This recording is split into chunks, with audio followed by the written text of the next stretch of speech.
अस्सलामुअलैकुम पंजाबी प्यारिओ, मैं पंजाबी प्रचार टीवी तो अहमद रज़ा। ਜਦੋਂ ਅਸੀਂ ਪੰਜਾਬ ਦਾ ਨਾਮ ਲੈਂਦੇ ਹਾਂ तो ਪੰਜਾਬ ਦਾ मतलब ਇਹ नहीं है कि किसी एक शहर का नाम है। पंजाब एक ਵੱਡੇ ਏਰੀਏ ਤੇ फैलिया मुल्क है, एक सूबा है।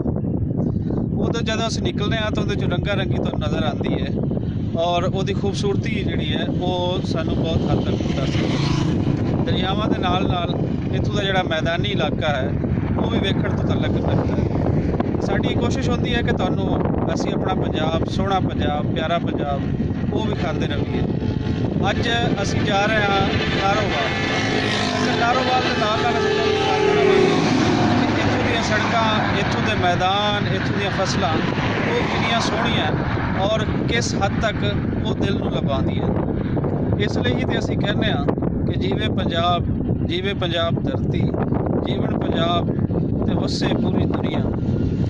अज असी तुहानू विखाने कि जिस जगह ते असी खड़े हाँ उत्थों अगे आसे पासे किहड़े किहड़े पिंड हैं।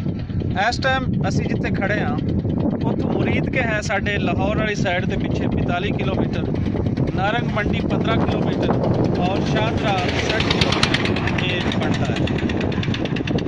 इस तो अगे साडे आएगा नारोवाल, नारोवाल के नाल नाल अगे जफरवाल और जफरवाल के नाल मैं तुहानू जी खास एक चीज़ दिखावा चाहवागा।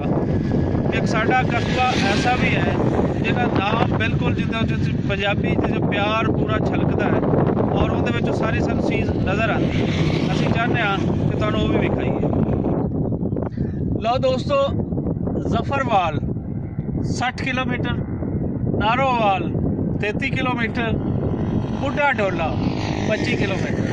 बुढ़े डोले तो अगे असी नहीं जावांगे क्योंकि बुढ़े डोले की जो बुंदर बनती है लफ्ज़ों की, जो इसकी खूबसूरती है वो तुहानू पंजाब दे विचों ही लभ सकती है कि वो बुढ़ा भी है तो डोला भी है। और डोले मेरे पंजाब विच ही वसते हैं।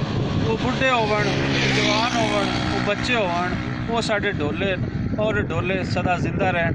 अल्लाह करे ये ना चलते रहन। इन्हां नावां तो किसी होर दे कल्चर तो मुतासर होकर इन्हां नूं ना बदलिया जाए। ये बुढ़े डोले साडे हमेशा कहते